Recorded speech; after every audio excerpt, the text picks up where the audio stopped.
24 ঘন্টার মধ্যে বিএনপির পাপিয়া এবং হারুনকে বহিষ্কার করা উচিত বলে আমি মনে করি। বাংলাদেশের অন্যতম একটি সেরা দল বাংলাদেশ জাতীয়তাবাদী দলের নামে চাঁপাইনবাবগঞ্জে সমাবেশ করে সেই সমাবেশে হারুন এবং পাপিয়া বক্তব্য রেখে যে ধৃষ্টতা প্রদর্শন করেছে সেটা বাংলাদেশের আলেম সমাজ মেনে নিতে পারে না।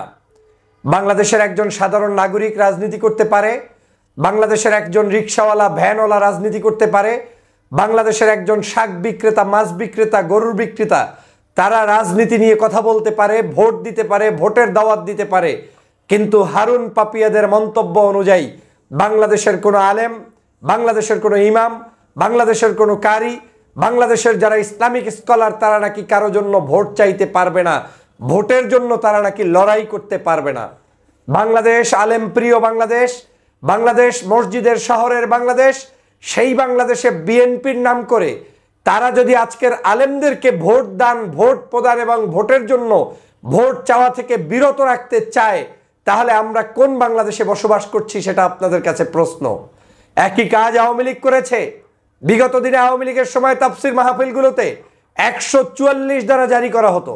বিগত সময় মাহফিলগুলোতে স্টেজে মঞ্চের সামনে থেকে আলোচনা চলা অবস্থায় মাইক কেড়ে নেওয়া হতো, মাউথ কেড়ে নেওয়া হতো।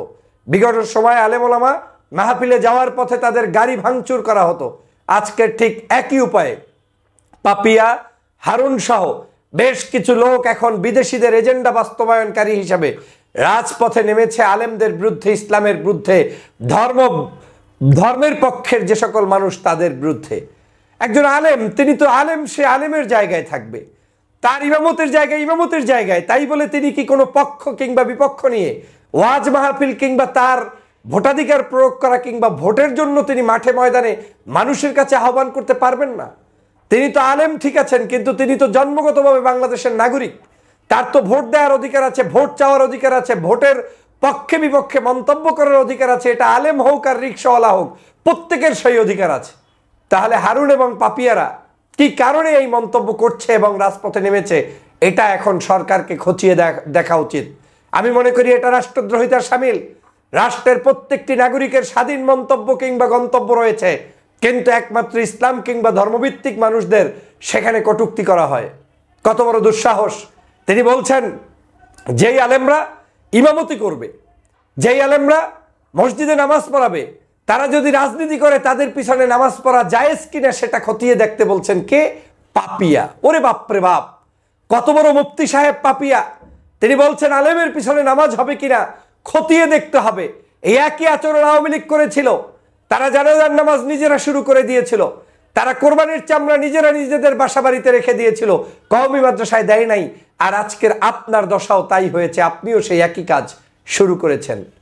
আপনার এলাকায় আপনি এমপি হবেন না হবেন সেটা আপনার ব্যাপার, কিন্তু আপনি কোনো অবস্থায় একটি গোষ্ঠীকে আপনি বলতে পারেন না যে কোনো আলেম, কোনো ইসলামপন্থী নাগরিক ওয়াজ মাহফিলে ওয়াজ করতে পারবে না, রাজনৈতিক ময়দানে ভোট চাইতে পারবে না, তার পিছনে নামাজ হবে না। এই বক্তব্য আপনি রাষ্ট্রদ্রোহিতার শামিল করেছেন, এই বক্তব্য ধর্মদ্রোহিতার শামিল বলে আমি মনে করি। আজকের কোন ভাষা ব্যবহার করলেন আপনি? কি কারণে আজকে বলতে গিয়ে বলছেন আমির হামজার বিরুদ্ধে, আজহারি সাহেবের বিরুদ্ধে, তাদের বিরুদ্ধে বলতে গিয়ে তাদেরকে কুৎসা রটাতে গিয়ে বলছেন এরা নাকি মালয়েশিয়া থেকে খাওয়ার জন্য এসেছে? ধিক্কার জানাই আপনার এই সকল কুচক্রী মানসিকতার, ধিক্কার জানাই আপনার এই সকল এই অসাবধানতাবশত এই সকল বক্তব্যের। আজ এই বাংলাদেশের মানুষ ধর্মভিত্তিক মানুষদেরকে পছন্দ করে। ভোট কাকে কে দেবে না দেবে সেটা জনগণের সিদ্ধান্ত।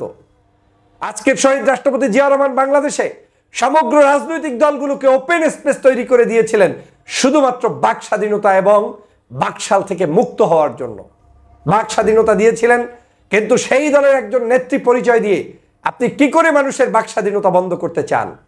আপনি কি করে ধর্মভিত্তিক মানুষগুলোকে আলাদা করতে চান? তারা কি এদেশের মানুষ নয়? তারা কি এদেশ নিয়ে ভাবার চিন্তা নাই? তারা কি সংবিধান নিয়ে কথা বলবে না? তারা কি ভোট নিয়ে কথা বলবে না? তারা কি রাজনীতি নিয়ে কথা বলবে না? এ কেমন বক্তব্য যে আজকে আপনি দিয়েছেন, যেই বক্তব্যগুলোতে সমগ্র বাংলাদেশের আলেম সমাজকে আপনি হাও করলেন। যা কিছু ঘটলেই ভয়। ভয় কেন? এতই যদি আপনার জনপ্রিয়তা থাকে, আপনি আপনার মতো করে নির্বাচনে জয়যুক্ত হন। আলেমদের বিপক্ষে দাঁড় করাবেন কেন? আপনি যদি এত সাহস থাকে, পারলে নিজ দায়িত্বে আপনি নির্বাচন করেন। এত বড় একটি সংগঠনের নাম দিয়ে ব্যানার দিয়ে তারপরেও যদি আপনাকে আলেম বিদ্বেষী হতে হয়, তাহলে বুঝতে হবে আপনি মূলত এই সংগঠনের উপকার করতে আসেন নাই, আপনি এসেছেন মূলত কারো এজেন্ডা বাস্তবায়নের জন্য।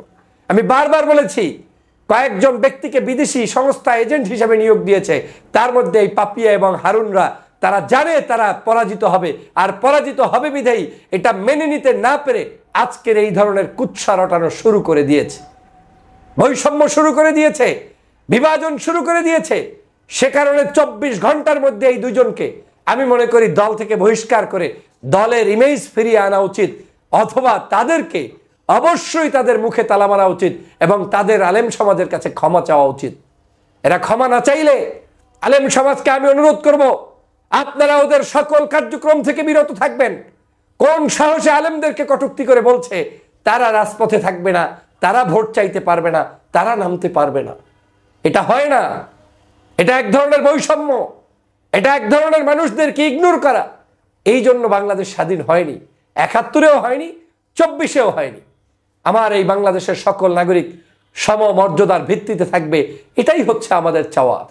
বিএনপি কি পারবে আজকের এই লোকগুলোকে বহিষ্কার করে প্রমাণ করতে যে তারা আলেম সমাজের পক্ষে, ধর্মভিত্তিক মানুষগুলোর পক্ষে? যদি সেটা পারে তাহলে বিএনপি বাংলাদেশের জনপ্রিয়তার শীর্ষেই থাকবে। কিন্তু যদি আজকের সেই কাজটি করতে তারা দ্বিধাবোধ করে, তাহলে বুঝতে হবে এই মানুষগুলা কাদের ছত্রছায়ায় কি কারণে এরকম আজকের বিভিন্ন জায়গায় ষড়যন্ত্র করছে, সেটা আমাদেরকে ভাবিয়ে তুলছে। প্রিয় বন্ধুরা আমার, বাংলাদেশের সমালোচনা করতে গেলে রাজনৈতিক সমালোচনা আপনি করতে পারেন। জামাতের সমালোচনা করবে বিএনপি, বিএনপির সমালোচনা করবে জামাত, কিন্তু এমন কোনো শব্দচয়ন হবে না যেই শব্দচয়ন দিয়ে আপনি বাংলাদেশের মানুষকে বোকা বানাবেন, যেটা শেখ হাসিনা করত। মৌলবাদ এদেশের জনগণ খায় না, রাজাকার এই শব্দগুলো, আলবদর, আল শামস, এগুলো জনগণ খায় না, এগুলো শেখ হাসিনার ন্যারেটিভ। এই একই শব্দ চয়ন করে এখন আবার নতুন করে বিভাজন তৈরি করার পায়ে তারা চলছে, এটা বাংলার জনগণ মেনে নিবে না। গতকালকের হেফাজতে ইসলামের বৈঠকে হেফাজত আপত্তি তুলেছে, মৌলবাদ শব্দ ব্যবহার করা যাবে না। বিএনপির কোন কোন নেতা সেখানে বলেছেন, মৌলবাদ বলতে আপনাদেরকে না জামাতকে বুঝিয়েছি। তার মানে যা ইচ্ছে সব জায়গায় এই নামটাকে ব্যবহার করা যায়, ট্যাগ দেয়া যায়। এই ধরনের কারণেই তো শেখ হাসিনার পতন হয়েছে। আপনাদের কি হুঁশ আসবে না? কোন কারণে এই ধরনের শব্দ চয়ন হবে? আমি আবারও স্পষ্ট করে বলতে চাই, 24 ঘন্টার মধ্যে এই পাপিয়া এবং হারুনদেরকে বহিষ্কার না করলে আলেম সমাজ কিন্তু ফুঁসে উঠতে পারে। সতর্ক হতে হবে আপনাদেরকে। আপনারা দ্রুত এই দুজনকে বহিষ্কার করুন, তাদের মুখের লাগাম টেনে ধরুন এবং আলেম সমাজের বিরুদ্ধে, ইসলামের বিরুদ্ধে, ধর্মভিত্তিক নাগরিকদের বিরুদ্ধে কুৎসা রটানো বন্ধ করুন। এই কুৎসা রটিয়ে বাংলাদেশের কোনো মানুষ কখনোই সাকসেসফুল হয়নি, আপনারাও হতে পারবেন না, পারবেন না, পারবেন না। প্রিয় সহযোদ্ধা ভাইরা, সে কারণে সারা বাংলাদেশের মানুষের মধ্যে এখন আওয়াজ উঠেছে, ওরা সম্ভবত বহিষ্কার হবে। সময়ের অপেক্ষা। আমরা দেখতে চাই বাংলাদেশ জাতীয়তাবাদী দলের মধ্যে ডানপন্থী ধর্মভিত্তিক মানুষগুলোর পদচারণা বাড়বে, দুষ্ট চক্রের সদস্যদের এখান থেকে মাইনাস করবে, সেই প্রত্যাশা ব্যক্ত করছি। সবাইকে ধন্যবাদ।